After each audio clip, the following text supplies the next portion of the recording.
നമസ്കാരം. പുതിയ വീഡിയോയിലേക്ക് ഏവർക്ക് സ്വാഗതം. ഇന്നത്തെ വിഷയം അഷ്വേർഡ് പെൻഷൻ അഥവാ ഉറപ്പായ പെൻഷൻ. നമുക്കറിയാം, സംസ്ഥാന ഗവൺമെന്റ് പ്രഖ്യാപിച്ച NPS പകരമായി പ്രഖ്യാപിച്ചിട്ടുള്ള അഷ്വേർഡ് പെൻഷന്റെ വിശദാംശങ്ങളും അതിൻ്റെ കുറച്ച് ആശങ്കകളുമാണ് ഇവിടെ ഞാൻ പങ്കുവെക്കുന്നത്. നമുക്കറിയാം, 1/4/2013 അതിനുശേഷം സർവീസിൽ കയറിയ എല്ലാ ജീവനക്കാരും നാഷണൽ പെൻഷൻ സ്കീമിൽ നിർബന്ധമായിട്ടും അംഗങ്ങളാകേണ്ടതാണ്. ഈ NPS എന്ന് പറയുന്നത് ഒരു കോൺട്രിബ്യൂട്ടറി പെൻഷൻ സിസ്റ്റമാണ്, അല്ലെ പെൻഷൻ സ്കീമാണ്. അതായത് നമ്മൾ ഇപ്പോൾ കേരള ഗവൺമെൻറ്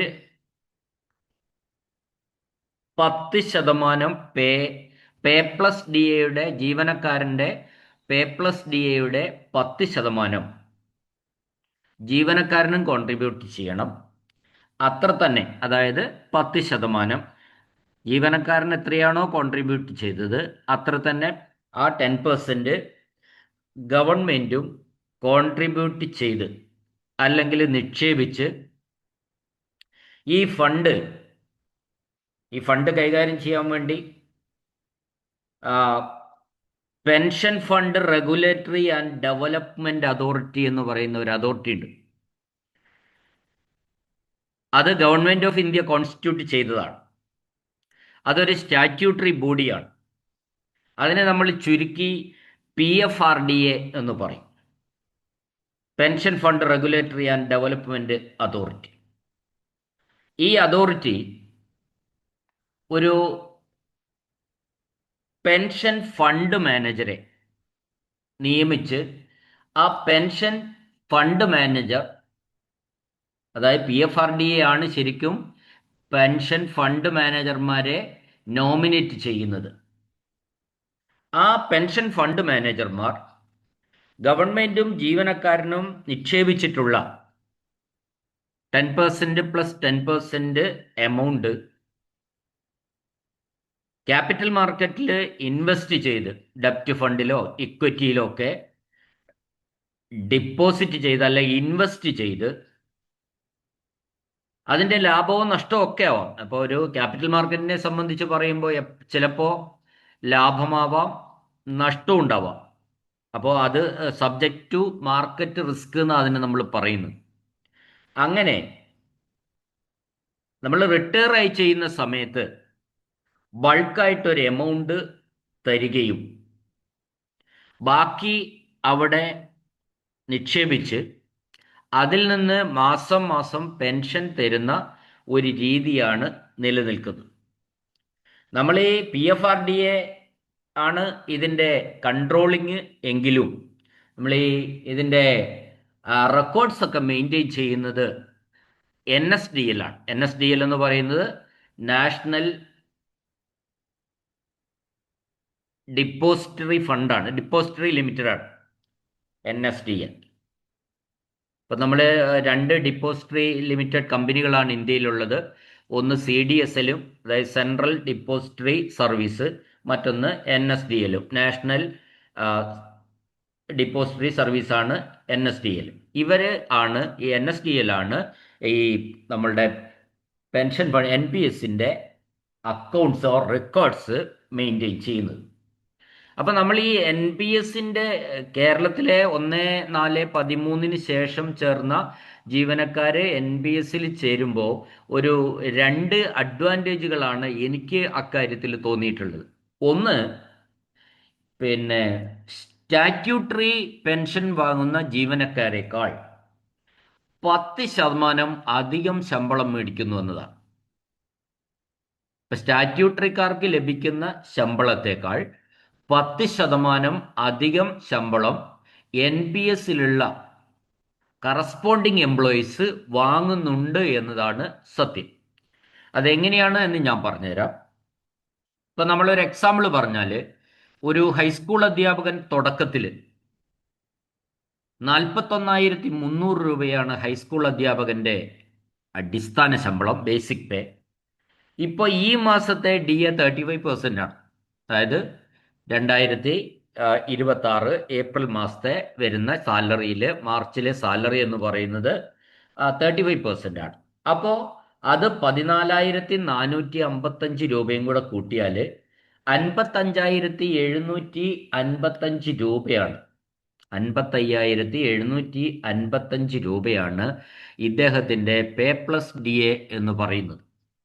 അപ്പോൾ അത്തരത്തിൽ പേ പ്ലസ് DA വരുമ്പോൾ ഇത് ബിഫോർ ഡിഡക്ഷൻ ആണ് ഈ പറഞ്ഞത്.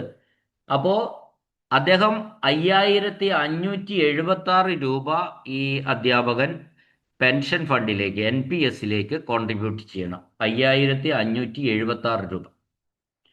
ഇത്രയും തന്നെ തുക 5,576 അഥവാ 10% of the pay plus DA ഗവൺമെന്റും കോൺട്രിബ്യൂട്ട് ചെയ്യും. അപ്പോൾ ഗവൺമെന്റ് കോൺട്രിബ്യൂട്ട് ചെയ്യുന്ന തുക 5,576 അല്ലെങ്കിൽ 10% of the pay plus DA എന്ന് പറയുന്നത് ശരിക്കും സ്റ്റാറ്റ്യൂട്ടറിക്കാരന് കിട്ടാത്തതാണ്. ഗവൺമെന്റ് കോൺട്രിബ്യൂഷനോട് ഇതിനോടൊപ്പം ചേർക്കുമ്പോൾ അത് ഇദ്ദേഹത്തിന് കയ്യിൽ കിട്ടുന്നില്ല എന്ന് മാത്രമേ ഉള്ളൂ. ഈ അധ്യാപകന്റെ ഗ്രോസ് സാലറി എന്ന് പറയുന്നത് 5,576 രൂപ കൂടെ കൂടുതലാണ് ആരെക്കാൾ? സ്റ്റാറ്റ്യൂട്ടറി പെൻഷൻകാരേക്കാൾ. അപ്പൊ അതാണ് ഞാൻ പറഞ്ഞത്. നമ്മൾ ഇങ്ങനെ ആരും ഇങ്ങനെ ഒന്നും ചിന്തിക്കുന്നില്ല, അതുകൊണ്ടാണ് അങ്ങനെ തോന്നാത്തത്. സത്യത്തില് ഈ കോൺട്രിബ്യൂട്ടറി NPS സിസ്റ്റത്തിലുള്ള അല്ലെ കോൺട്രിബ്യൂട്ടറി പെൻഷൻകാർക്ക് എപ്പോഴും അവരുടെ ശമ്പളത്തിന്റെ പേ പ്ലസ് DAയുടെ 10% അധിക ശമ്പളം മറ്റുള്ളവരെക്കാൾ അവര് വാങ്ങുന്നുണ്ട് എന്നത് ഒരു സത്യമാണ്.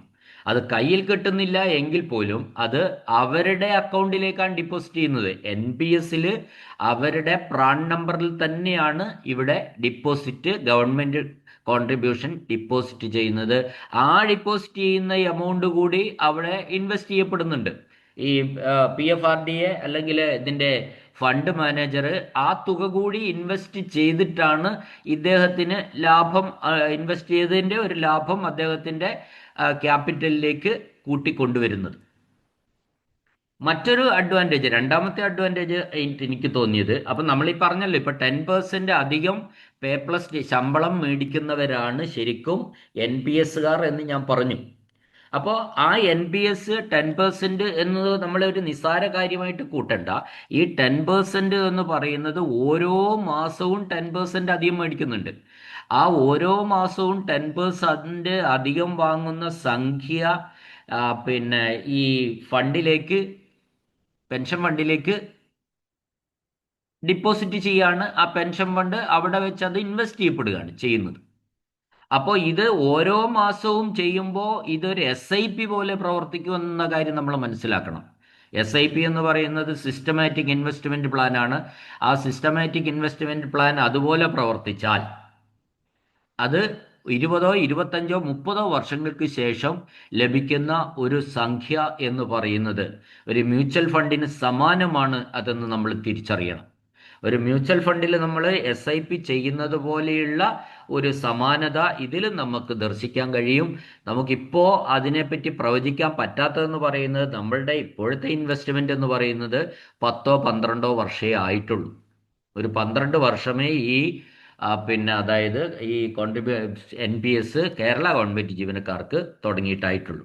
അപ്പൊ ഇപ്പോൾ ഇത്തരത്തിലുള്ള ഡിപ്പോസിറ്റുകൾ, ഇത്തരത്തിലുള്ള SIPകൾ എപ്പോഴും ലോങ് ടേമിനാണ് ബെനിഫിറ്റ് ആയിട്ട് വരാറ്. അപ്പൊ അതുകൊണ്ട് തീർച്ചയായിട്ടും ഈ 10% എന്ന് പറയുന്നത് വലിയ ഒന്ന് തന്നെയാണ് എന്നാണ് എനിക്ക് എന്താ പറയണ്ടേ, ഒരു സമ്പാദിക്കുന്ന ഒരാളെ സംബന്ധിച്ചിടത്തോളം ചിന്തിക്കുമ്പോൾ അതൊരു വലിയ എമൗണ്ട് തന്നെയാണ്. രണ്ടാമത്തെ കാര്യം, ഇത് പറയുന്നത് കേൾക്കുമ്പോൾ ഈ NPSകാർക്ക് ഇഷ്ടക്കേടൊന്നും തോന്നുന്നുണ്ട്. കാരണം ഇതിനേക്കാൾ വലിയ മെച്ചമാണ് സ്റ്റാറ്റ്യൂട്ടറി എന്നുള്ള ഒരു സങ്കല്പമാണ് അതിന് പിന്നിൽ. പക്ഷെ അത് നമ്മൾ കാലങ്ങൾക്ക് ശേഷമേ നമുക്കത് തിരിച്ചറിയാൻ കഴിയൂ എന്നതാണ് അതിൻ്റെ ഒരു സത്യം. ഞാൻ രണ്ടിനെയും പ്രോത്സാഹിപ്പിക്കുന്ന വാചകമല്ല പറയുന്നത്. NPSകാർക്ക് എന്ത് കൂടുതലായിട്ടുണ്ട് എന്ന് മാത്രമേ ഞാൻ പറയുന്നുള്ളൂ. ഇനി രണ്ടാമത്തെ കാര്യം എന്താ വെച്ചാൽ NPS-കാര് റിട്ടയർ ചെയ്യുന്നത് 56 വയസ്സിലല്ല. സ്റ്റാറ്റ്യൂട്ടറിക്കാർ റിട്ടയർ ചെയ്യുന്നത് 56 വയസ്സിലാണ്. എന്നാൽ NPS-ലുള്ള പിന്നെ മെമ്പേഴ്സ് റിട്ടയർ ചെയ്യുന്നത് 60 വയസ്സിലാണ്.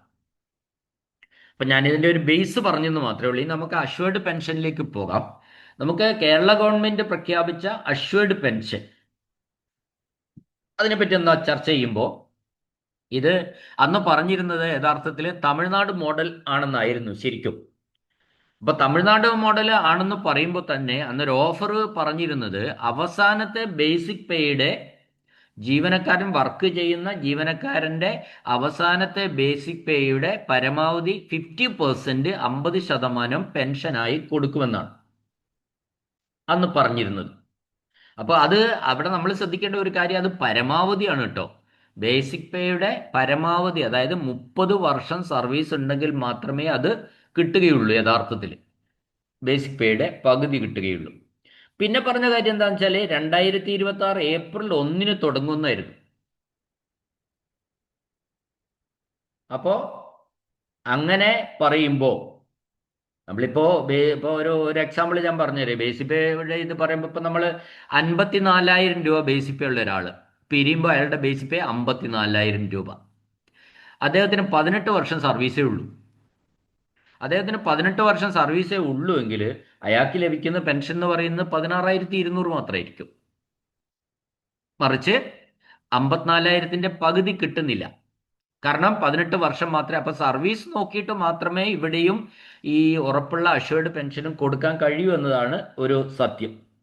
പക്ഷെ ഇതെങ്ങനെയൊക്കെ പറഞ്ഞെങ്കിലും വളരെ നിർഭാഗ്യകരം എന്ന് പറയട്ടെ, അഷ്വേർഡ് പെൻഷൻ ഏപ്രിൽ 1 തുടങ്ങാൻ കഴിഞ്ഞിട്ടില്ല എന്നുള്ളതാണ് സത്യം. ഏപ്രിൽ 1 വരുന്നേ ഉള്ളൂ എങ്കിലും ഇതുവരെയായിട്ടും അതിൻ്റെ ഒരു അടി പോലും മുമ്പോട്ട് വെക്കാൻ കഴിഞ്ഞിട്ടില്ല.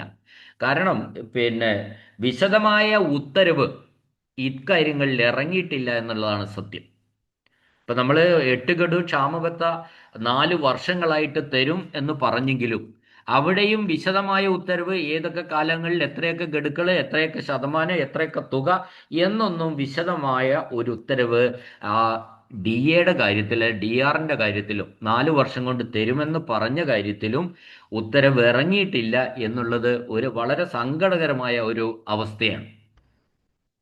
അപ്പൊ അതുപോലെ തന്നെയാണ് ഇപ്പോൾ അഷ്വേർഡ് പെൻഷനിലും ഈ വിശദമായ ഉത്തരവ്. ജീവനക്കാർക്ക് ഇപ്പോൾ ഏപ്രിൽ 1 തുടങ്ങണമെങ്കിൽ ഓപ്ഷനൊക്കെ കൊടുക്കേണ്ട സമയമാണിപ്പോൾ. ഓപ്ഷൻ കൊടുക്കാനുള്ള അവകാശമുണ്ട്, ഒക്കെ ഉണ്ട്. പക്ഷേ അതിൻ്റെ ടേംസ് ആൻഡ് കണ്ടീഷൻസ് ഉത്തരവ് ഇറങ്ങിയിട്ടില്ല. വിശദമായ ഉത്തരവ് ഇറങ്ങിയിട്ടില്ല. വിശദമായ ഉത്തരവ് ഇറങ്ങിയാൽ മാത്രമേ ഇതിൻ്റെ ടേംസ് ആൻഡ് കണ്ടീഷൻസ് ആണ് ഞാൻ ഉദ്ദേശിക്കുന്നത്. അത് പറഞ്ഞാൽ മാത്രമേ, വ്യക്തമായാൽ മാത്രമേ ഒരു ജീവനക്കാരനെ സംബന്ധിച്ചിടത്തോളം ഇതിൽ ചേരണോ വേണ്ടിയോ എന്ന് തീരുമാനിക്കാൻ കഴിയും.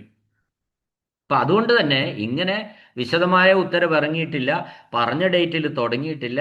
അതുകൊണ്ട് തന്നെ ഈ അഷ്വേർഡ് പെൻഷന്റെ ഭാവി എന്താകുമെന്ന് നമുക്ക് ആശങ്ക നിലനിൽക്കുന്നുണ്ട് എന്നതാണ് സത്യം.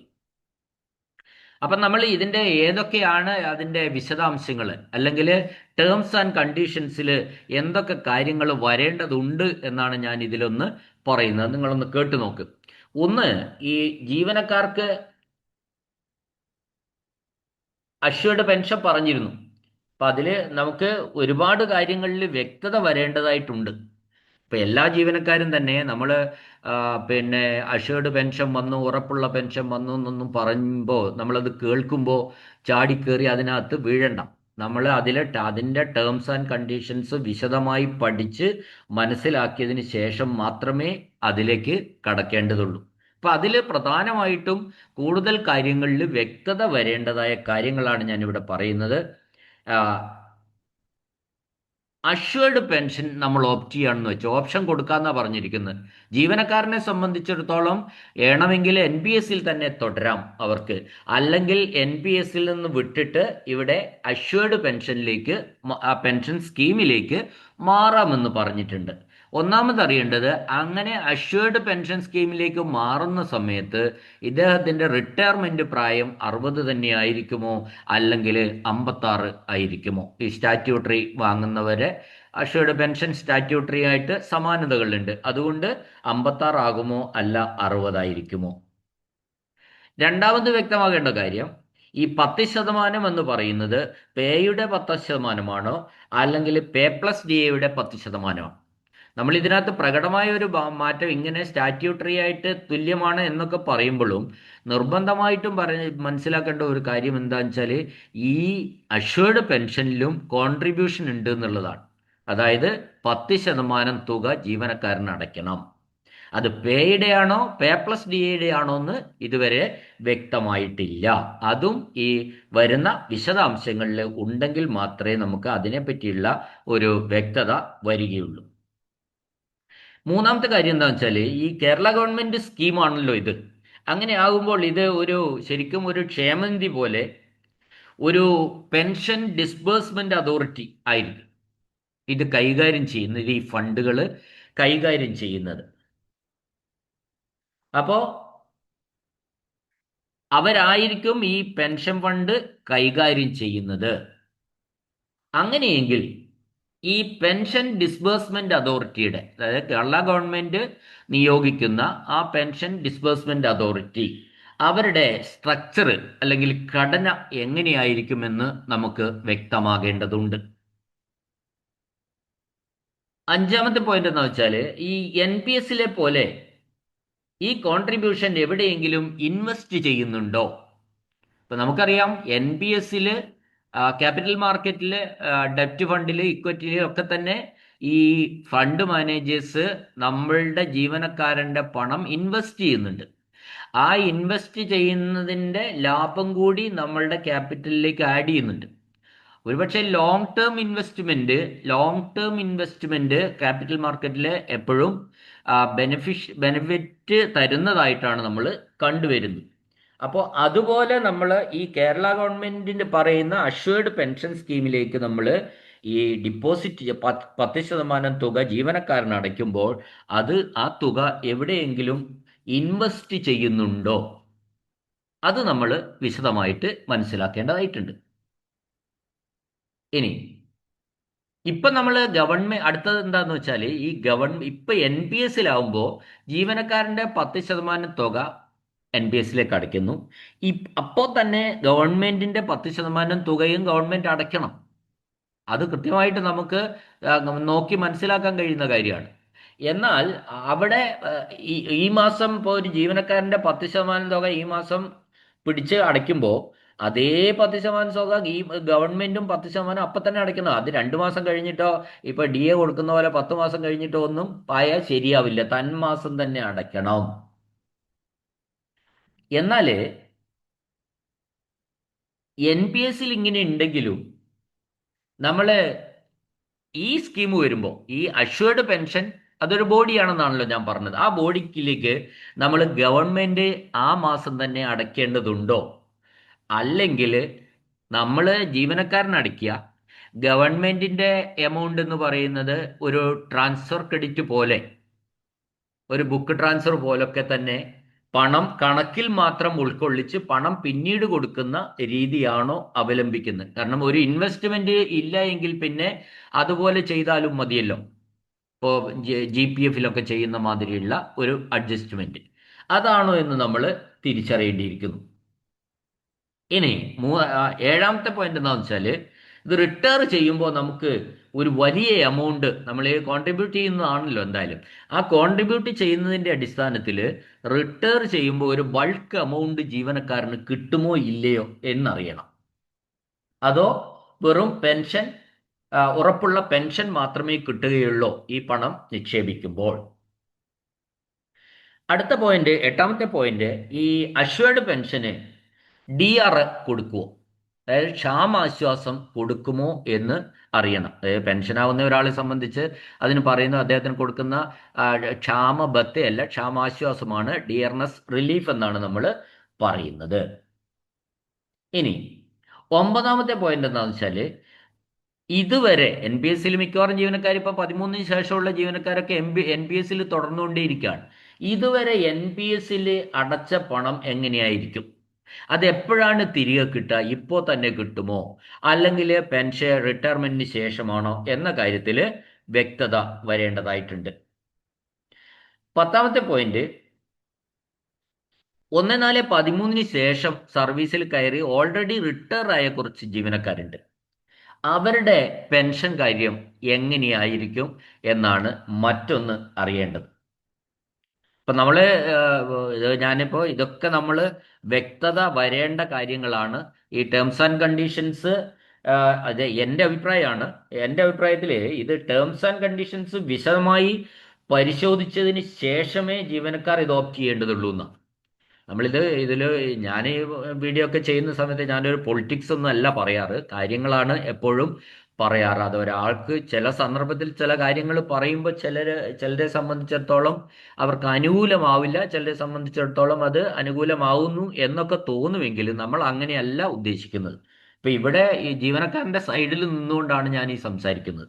ഇപ്പൊ എൻ്റെ അഭിപ്രായത്തിൽ ഈ ടേംസ് ആൻഡ് കണ്ടീഷൻസ് നമ്മൾ എല്ലാ ജീവനക്കാരും വളരെ വിശദമായിട്ട് പരിശോധിച്ചതിന് ശേഷം മാത്രമേ ഇത് ഓപ്റ്റ് ചെയ്യേണ്ടതുള്ളൂ എന്നാണ് എൻ്റെ അഭിപ്രായം. ഒരുപക്ഷെ മെച്ചമായിരിക്കാം, ടേംസ് ആൻഡ് കണ്ടീഷൻ വരുമ്പോൾ വളരെ അട്രാക്റ്റീവ് ആണെങ്കിൽ തീർച്ചയായിട്ടും നമ്മൾ അതിൽ നിന്ന് മാറി. പക്ഷേ എല്ലാ കാര്യങ്ങളിലും ഒരു വ്യക്തത വരേണ്ടതായിട്ട് ഉണ്ട്.